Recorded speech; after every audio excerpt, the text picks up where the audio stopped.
Sit down, Marcus. Know your place.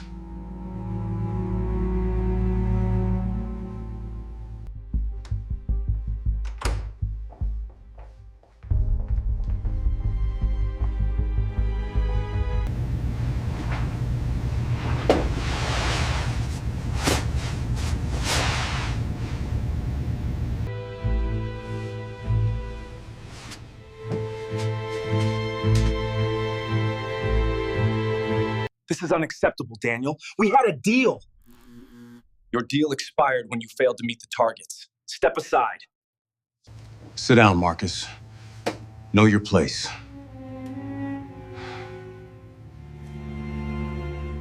It seems we're at an impasse. Pity. This isn't over, Daniel. Not by a long shot.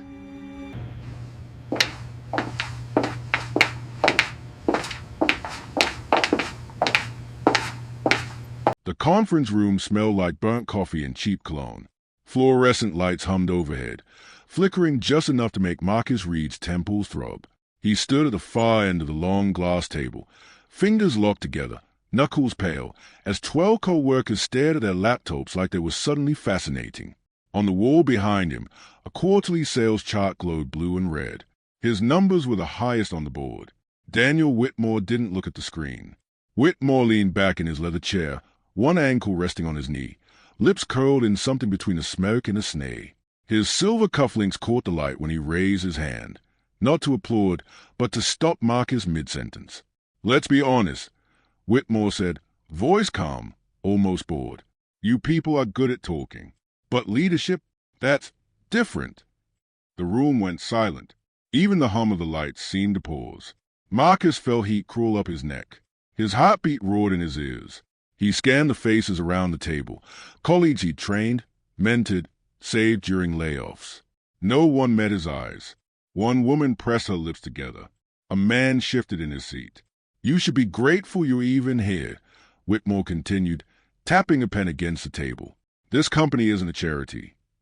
The words landed like a blade. Clean, casual, cutting.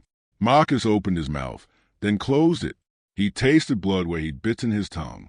Whitmore leaned forward at last, eyes cold. "Sit down, Marcus. Know your place." Marcus didn't move. Outside the glass walls, phones began to buzz.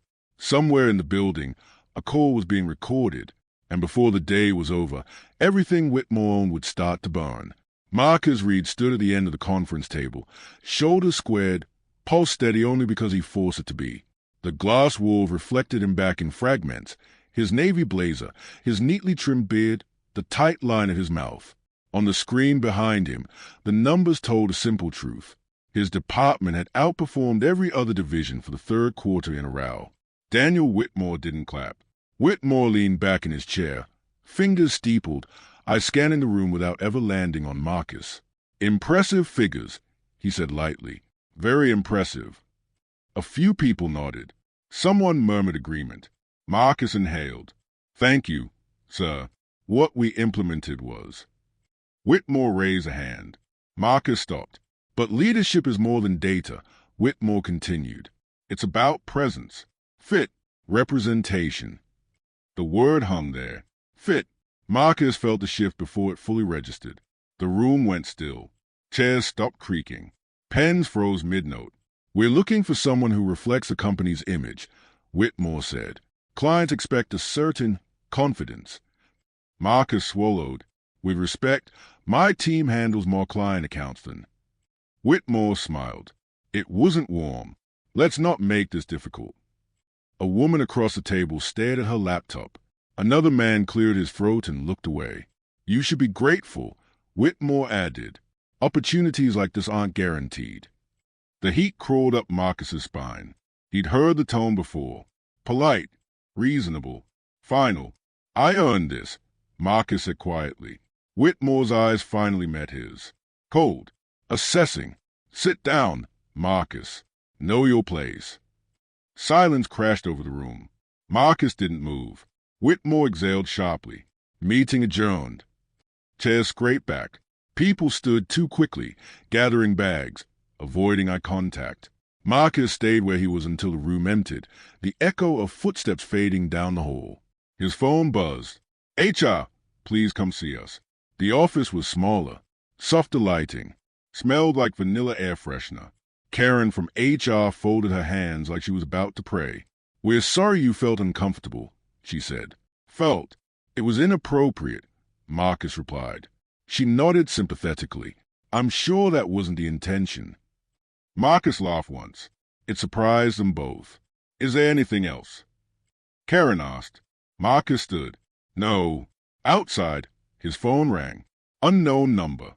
He answered.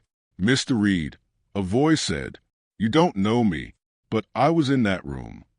Marcus closed his eyes. I recorded everything, the voice whispered, and people need to hear it. The line went dead. Marcus didn't sleep. He lay on his back, staring at the ceiling fan as it cut slow circles through the dark. Each rotation brought Daniel Whitmore's voice back into his head. Know your place. Flat, confident, unquestioned. Angela turned beside him. You're still awake. I didn't mean to wake you, Marcus said. You didn't. She propped herself on one elbow, studying his face. You want to talk or pretend everything's fine. He exhaled. I already pretended all day. She nodded once. Tell me what happened after the meeting. HR, Marcus said. They said I felt uncomfortable. Angela scoffed. Felt? Like racism is an opinion. He rubbed his eyes. Karen kept smiling. Like if she smiled hard enough, it would disappear. Angela reached for his hand. Did anyone back you up? He hesitated. Privately? Yeah. Publicly? No. The next morning, the office buzzed with a low, anxious energy. Marcus felt it the moment he stepped off the elevator. Conversation stopped when he walked past. Eyes flicked away. Screens became suddenly urgent. Jason from accounting caught up to him near the coffee machine. Hey, man. Hey. Jason shifted his weight. That was rough yesterday. Marcus waited. I just want you to know, Jason continued, lowering his voice. I thought what Whitmore said was out of line. Did you say anything? Marcus asked. Jason winced. I've got kids. A mortgage. Marcus nodded. Yeah. Jason patted his shoulder awkwardly and walked off. At his desk, Marcus opened his inbox.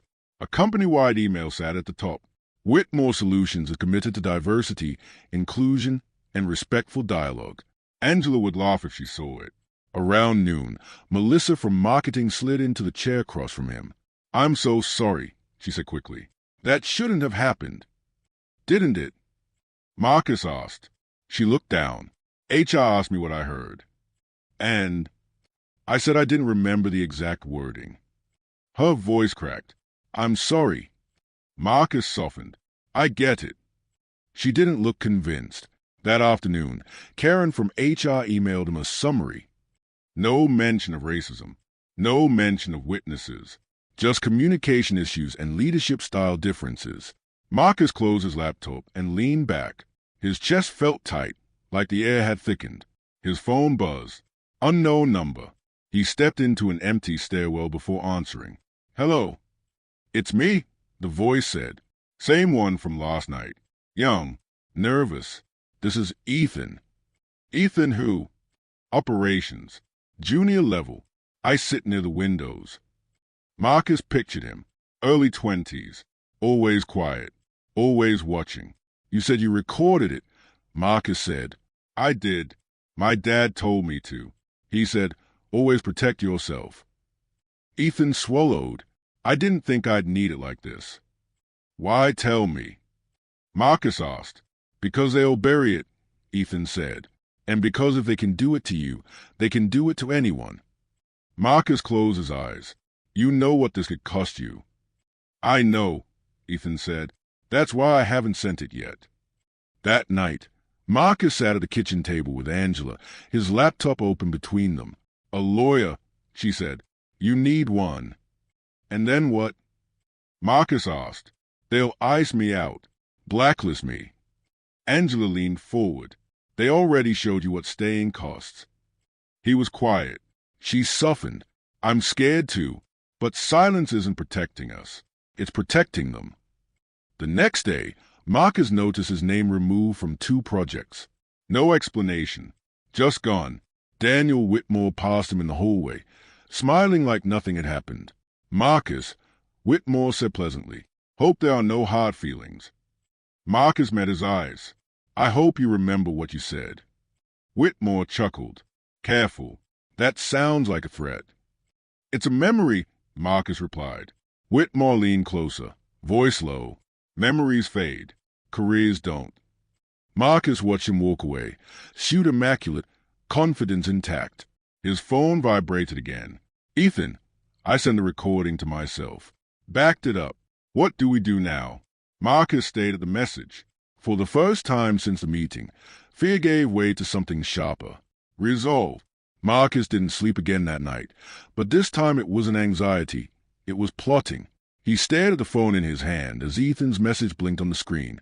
I sent the recording to myself. Backed it up. What do we do now? He thought about the meeting, the cold gleam in Whitmore's eyes, the way his words cut without hesitation, the silence of everyone else. He pictured the boardroom, the chairs, the buzz of the fluorescent lights, and the smell of burnt coffee. That image was burned into him now, a visual memory that refused to fade. Marcus met Angelo in the kitchen the next morning. "It's here," he said, showing her the phone. "I can hear every word, every pause, every laugh that shouldn't have been there. This is evidence." Angela leaned back, crossing her arms.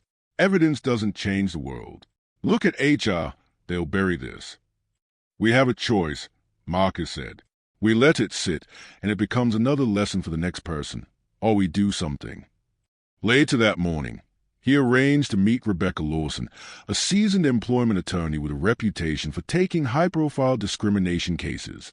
Her office smelled faintly of coffee and old books, the walls lined with plaques and framed newspaper clippings. She listened quietly as Marcus explained, pausing occasionally to sip from a half-empty mug. "So," she said finally, "you have a recording that clearly documents your CEO using racially coded language to deny you a promotion. You've got witnesses, and you have a whistleblower willing to step forward." She leaned forward, voice calm but heavy. "Do you understand what this means? If this gets out, it could ruin him and the company." Marcus's stomach twisted. "I don't want to ruin anyone," he said, almost pleading. "I just want justice." Rebecca nodded. "Justice is rarely neat. It's costly. But yes, this is the kind of proof that courts and the media take seriously." Meanwhile, Whitmore held his morning meeting with senior staff. Marcus wasn't there, removed under guise of project realignment. Whitmore smiled at the empty chair as if daring Marcus to protest. "Loyalty matters more than numbers," he said. "Remember that." Marcus sat in a quiet corner of the city cafe later that day, headphones in, listening to the recording over and over. The phrases "know your place" and "opportunities like this aren't guaranteed" echoed in his ears, paired with the nervous laughter of colleagues trying not to offend. The phone vibrated again. "Ethan, they don't know I have it. Yet." Marcus clenched his fist. The room around him blurred. The hum of the coffee machine, the chatter of strangers, it all faded. He spoke softly, almost to himself. "Then it's time they do." By the next morning, the tension in the office had thickened. Small whispers passed between employees like a current under the surface. No one approached Marcus directly. Whitmore strutted past, still smug, unaware that the tide was about to turn. And somewhere in the building, a junior employee was preparing to break the silence. The office smelled of panic. Not the polite, perfumed panic of Monday mornings or a botched project pitch, but the sharp, electric kind that made printers jam and phones ring nonstop.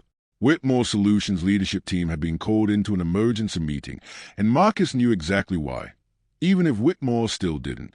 Marcus arrived at his desk to find a note slipped under his keyboard. "Do not forward emails or speak to the media. HR will handle all inquiries." He crumpled it slowly, staring at the peeling laminate of his desk, imagining the countless microaggressions it had absorbed over the years. Whitmore convened a conference call with department heads. He sounded calm, controlled, but there was a tremor beneath his practiced tone, the first crack in the armor he'd worn so long. "We need to protect the company. he said, eyes darting toward the camera as though he could see Marcus through the screen. Nothing gets out that can threaten our reputation. Nothing. HR circulated talking points. Frame all internal disputes as miscommunication, emphasize company culture, reaffirm commitment to diversity. The emails went out like poison darts, polite and clinical, but heavy with implied threat. Marcus watched it all unfold from his cubicle, shoulders stiff. Melissa from marketing passed by. They are trying to spin it. Marcus. Just stay safe. I've stayed safe for years, Marcus muttered. This isn't safety. It's silence. By mid-afternoon, whispers had begun spreading among employees. Some were outraged. Others were afraid. Some simply looked down at their keyboards, pretending not to notice. Ethan sat across from Marcus, tapping nervously on his laptop. I've kept the recording backed up in 3 places, he said. Cloud, external, encrypted. If they try to delete it, it won't disappear. Good, Marcus replied. He could feel the weight of the moment, the gravity of doing what so many feared. We need to be careful. One wrong move, and they'll try to bury it legally. Which is why I haven't sent it, Ethan said. Yet. Across town, the PR firm Whitmore had hired began drafting a statement, a masterclass in evasive language. Whitmore Solutions is dedicated to fostering an inclusive workplace. Any recent misunderstandings are being addressed internally. The irony didn't escape Marcus. They were addressing the problem without naming it, the way corporations often did. A shadow of reality, a carefully crafted fog of denial. By late afternoon, the first tremors of client concern arrived. Emails from long-term partners questioned leadership and corporate culture. Please advise on internal matters. One wrote, we value transparency. Marcus opened one such email, fingers trembling. This was the first ripple in the dam, and it felt fragile but unstoppable. He looked up and saw Whitmore walking past, perfectly coiffed, expensive, what's gleaming. Loyalty matters, Whitmore said with a smirk. Remember that. Marcus's jaw tightened. Loyalty to Whitmore meant complicity. Complicity meant silence. Silence had a cost he wasn't willing to pay anymore. That evening, Marcus called Rebecca. We're ready, he said. Rebecca's voice was steady, but firm. Then let's make sure it counts. And somewhere, just out of reach of Whitmore's control, the recording waited to speak. The office lights flickered as Marcus packed up his laptop. Outside, the city continued, unaware that inside one high-rise, the first domino had begun to fall. The morning began like any other, except it didn't. Marcus arrived at his desk to find his inbox flooded, emails from journalists, clients, and colleagues he barely knew. The headline had hit the web overnight. Whitmore's CEO caught on tape denying promotion to black employee. Alleged racism sparks outrage. His stomach tightened. The recording had gone public. He clicked the link and heard it again. Whitmore's voice, smug, dismissive. Sit down, Marcus. Know your place. The audio reverberated with every pause, every calculated inflection, every laugh from colleagues trying not to react. Marcus clenched his fists, but a small part of him felt vindicated. Phones rang off the hook. Whitmore's office became a storm of activity, assistants typing furiously, PR staff composing statements, legal counsel pacing. Whitmore himself sat behind his desk, blinking at the chaos, face pale beneath the tan. This is controllable, he muttered, pacing. It's a leak, a smear. They'll be silenced. But the world wasn't waiting. Tweets erupted. Hashtags trended. News outlets replayed the audio. Clients called demanding explanations. The employees who had watched in silence for years now whispered in break rooms and hallways, emboldened by the truth they'd long feared to acknowledge. Marcus watched all of it unfold from the corner of the office, his laptop open on a muted tab showing the viral clip. His co-workers approached him quietly, offering nods of solidarity, some barely able to meet his eyes. Melissa whispered as she passed, You did the right thing. The CEO was summoned to a live interview on local television. Whitmore sat in front of the camera, flanked by PR advisors, trying to appear calm. This has been taken out of context, he said, voice steady but hollow. I am committed to inclusivity. Meanwhile, employees began organizing a walkout. Flyers went up. Emails were circulated internally. The office that had once been suffocating now vibrated with tension, fear, courage, and anticipation mingling like static in the air. The board convened an emergency session. Investors demanded answers. Marcus could feel the walls tightening around Whitmore. Every lie, every microaggression, every instance of abuse now counted against him. By late afternoon, the first clients pulled contracts. Stock prices dipped. The empire Whitmore had built on intimidation and silence began to crack. Marcus sat quietly at his desk, watching the storm unfold. The sounds of telephones ringing and keyboards clattering filling the void Whitmore's authority had once dominated. And through it all, Marcus understood the weight of his choice. Justice wasn't simple, and it wouldn't erase the years of silent fear. But right now, watching the CEO stumble under the consequences of his own actions, it felt real. Outside, the city lights blinked on as dusk fell. Marcus leaned back, hands folded, eyes on the ceiling.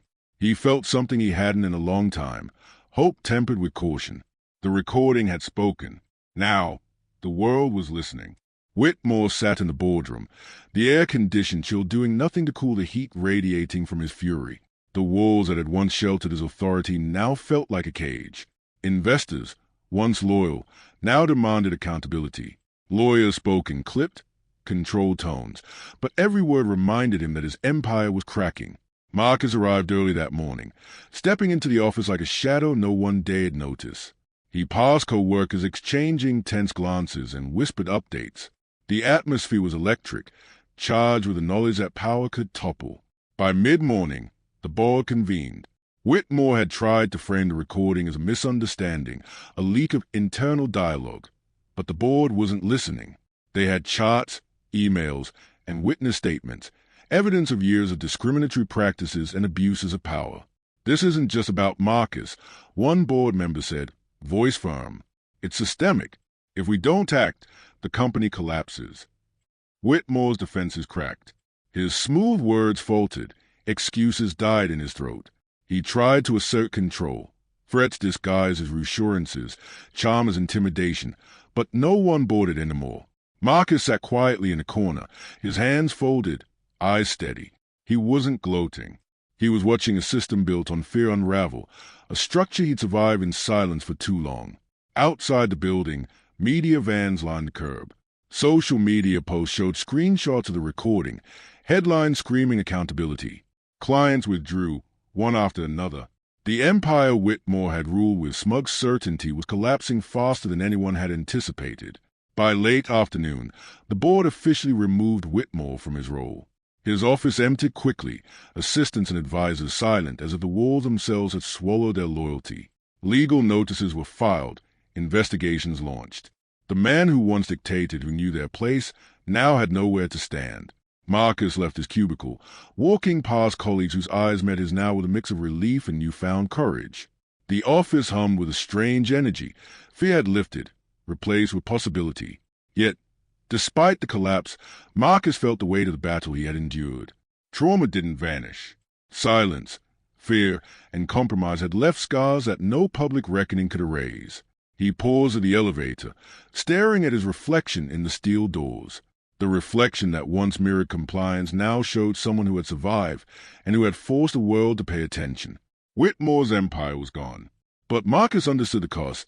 Justice, like power, had a price. The office was quieter now. Whitmore's absence was a physical weight lifted from the walls, from the hum of the computers, from the whispers of employees who no longer feared speaking. Yet for Marcus, quiet didn't mean peace. Legal settlements followed quickly. Whitmore faced multiple lawsuits, discrimination, hostile work environment, and mismanagement. Marcus was asked to testify, to recount events with precision. Sitting in the courtroom, recounting each pause, each tone, each smake, he felt the old anxiety creeping in. But he held it back. His voice was steady, measured, the courtroom hanging on each word. Outside, cameras flashed. Social media buzzed. Marcus received emails from strangers, people who had seen the recording, people who had been inspired to act in their own workplaces. Recognition was overwhelming, almost uncomfortable. He hadn't asked for it, never wanted it. Angela met him after one particularly long day. You were amazing, she said softly. But don't let it take you over. That's a danger. I know, Marcus replied. He thought of all the co-workers who had stayed silent, the ones who had tried to survive, the ones who had quietly supported him. This isn't just about me. Melissa stopped by his desk that afternoon. I wanted to say, thank you. You gave us courage.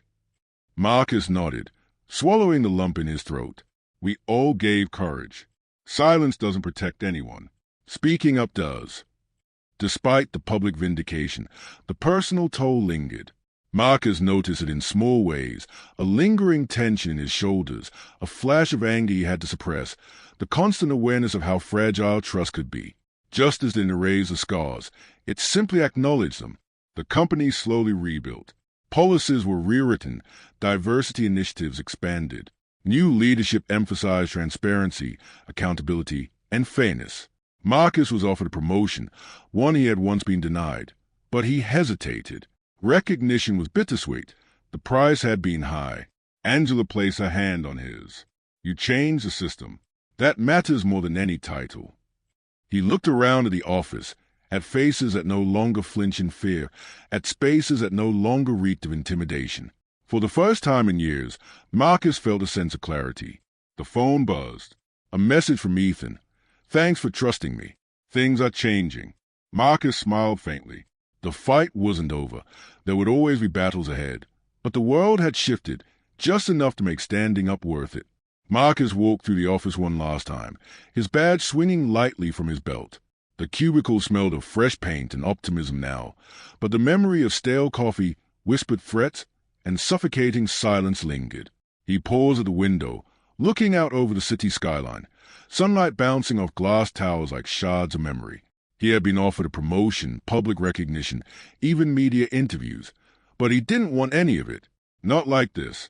The fight had left its marks, sleepless nights, constant vigilance, anxiety that surged in moments he least expected.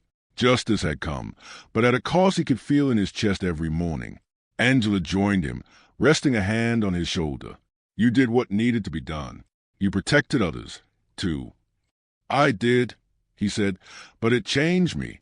I can't unsee what I saw, can't unhear what I heard. The company is different now, yes, but some things are permanent. He thought about the employees who had stood silently beside him, too afraid to act, too loyal to a system that had never rewarded them fairly. He thought about Ethan, the junior employee who risked everything to ensure the truth came out. He thought about Whitmore, stripped of authority but still human, still flawed, still a cautionary tale. Maybe that's the point, Marcus said finally. Justice isn't just about winning. It's about remembering, about changing the rules so the next person doesn't have to fight alone.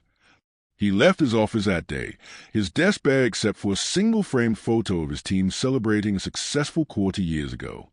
It was a reminder that resilience wasn't just individual, it was collective. At home, he sat with Angela, letting the weight of the past weeks wash over him. The world outside moved on, indifferent, but inside, he had shifted something fundamental. Marcus knew the scars would remain. He could never fully erase the fear, the betrayal, the hours spent doubting himself. But he also knew he had survived, had stood, had spoken, and in doing so, had made space for others to do the same. Somewhere in the city, Whitmore faced legal hearings, public scrutiny, and corporate exile. The empire he had built on intimidation was gone. Yet Marcus understood that real victory wasn't in watching him fall. It was in rebuilding, cautiously, deliberately, in forging a path that acknowledged pain but refused to be ruled by it. And as the sun dipped below the horizon, Marcus finally allowed himself to breathe. Justice had a cost, yes, but survival, integrity, and change were worth paying it. A year had passed. The office was different now, lighter, cleaner, more open. Marcus walked past cubicles where laughter punctuated the hum of keyboards instead of silence and tension. People moved with confidence, not fear. Policies had changed, training programs had been implemented, and a culture once ruled by intimidation had been replaced by transparency. Marcus didn't work for Whitmore Solutions anymore. He had started his own consulting firm, focusing on diversity, equity, and workplace ethics. The irony wasn't lost on him. He now advised companies on preventing exactly what had nearly destroyed him. His phone buzzed with a news alert. A major network was running a feature on corporate reform, citing Whitmore Solutions as a cautionary tale. Marcus watched, muted, as the segment recounted the viral recording, the legal settlements, and the public backlash. Whitmore's face appeared briefly, stiff, controlled, and exhausted. The camera lingered just long enough to show his fall from grace without embellishment. Angela leaned against the counter, sipping coffee. "Feels like a lifetime ago," she said. "It does," Marcus replied. He thought about the fear he had carried, the silent compromises, the tension in every meeting, the weight of knowing he could be punished for daring to speak. He thought about Ethan, Melissa, Jason, everyone who had played a quiet role in the upheaval. And he thought about himself, standing in that boardroom, defying Whitmore's command to know his place. He picked up a framed photo from his desk at the new office. It was a team shot from his last day at Whitmore Solutions, people smiling nervously, but smiling nonetheless. The memory was bittersweet. He had survived, yes, but survival had not been without cost. Marcus closed the frame and placed it on a shelf behind his new desk. The scars remained, subtle but persistent, but they reminded him of what he had endured and what he had learned. He had gained justice, but also perspective. He had spoken, and now he had a voice he could use to empower others. A knock at the door startled him. Ethan stepped inside, now older, more confident, carrying a folder. "I've got some proposals," Ethan said, "for companies trying to do it right." Marcus smiled faintly, a mix of pride and caution. "Let's hear them." Outside the window, the city pulsed with life.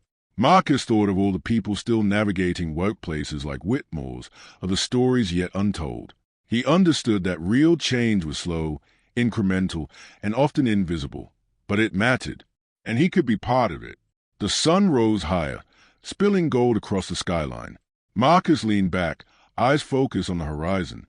The world had shifted, slightly but irrevocably. Justice had come with scars, but the next day, and the days after, belonged to those willing to survive, resist, and rebuild. And as he sat there, the memory of Whitmore's words, "Know your place," no longer cut. They lingered only as a reminder of the strength it took to claim space, dignity, and voice in a world that had tried to deny them. Marcus breathed deeply, the weight of the past mingling with the promise of the future. He was ready. The next day, and all the days after, were his.